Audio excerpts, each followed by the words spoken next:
Ils ont entre 9, 10, 11 ans, les garçons et les filles qui nous entourent. Est-ce qu'à leur âge, vous rêviez déjà d'être un homme de justice, Marc Trévidic? Non, non, je rêvais de justice, mais pas du tout d'y participer directement. Ouais. Vous rêviez à quoi alors? Moi, je voulais faire de la musique. Voilà, c'était quelque chose qui me plaisait. Donc, je Ouais. commençais à apprendre la La guitare, guitare.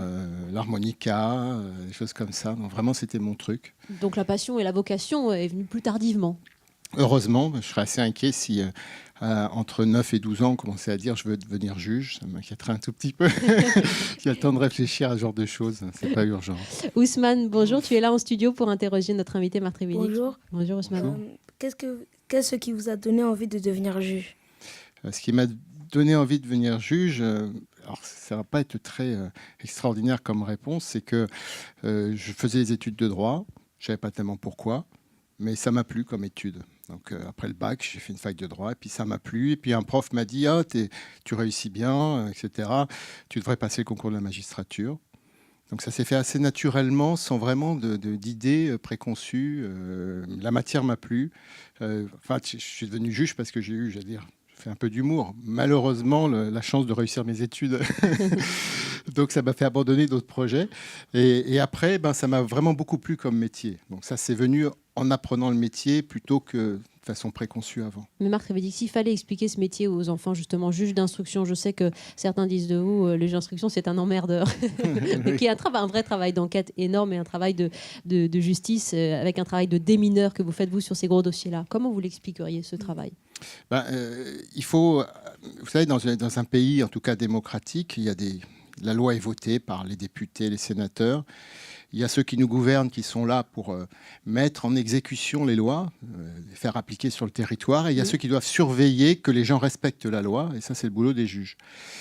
Donc c'est avant tout participer à une certaine harmonie sociale, à condition de le faire bien et de le faire de façon égalitaire pour tous les citoyens.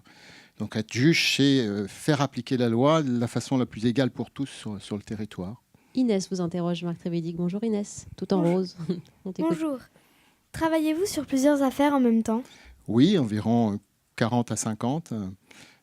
Donc il y a des très vieux dossiers, on en a évoqué quelques-uns, et puis il y a l'actualité, c'est-à-dire, là on parle beaucoup de la Syrie, mais les jeunes qui reviennent de Syrie, c'est les nouveaux dossiers qui sont traités, parce que je fais du terrorisme, de l'antiterrorisme pour être plus exact. Et ça c'est assez difficile, parce qu'il faut essayer que tous les dossiers avancent, et qu'on n'oublie pas certains dossiers, parce que derrière les dossiers, il y a des victimes, il y a des parents de victimes, et ces gens-là demandent que justice soit rendue, qu'on trouve les coupables et qu'on les juge. Donc il faut essayer que tous les dossiers avancent et pas abandonner des dossiers dans des placards, comme ça se fait malheureusement assez souvent. Vous êtes spécialiste des réseaux islamiques pour être juge antiterroriste spécialisé dans ces réseaux-là. Vous connaissez le Coran presque Oui, parfaitement. Je l'ai lu, oui, tout à fait. Vous connaissez aussi bien Al-Qaïda que l'État islamique aujourd'hui? Oui, parce que l'État islamique, on a appris à le connaître ces 3-4 dernières années. C'est quand même assez nouveau et c'est assez différent d'Al-Qaïda. En fait, on croit qu'on a touché le fond, que c'est toujours qu'on n'aura jamais pire, et on se découvre que quand on a touché le fond, on peut creuser encore, quoi. C'est un peu le problème du terrorisme. On va de plus en plus vers l'absurdité et la cruauté.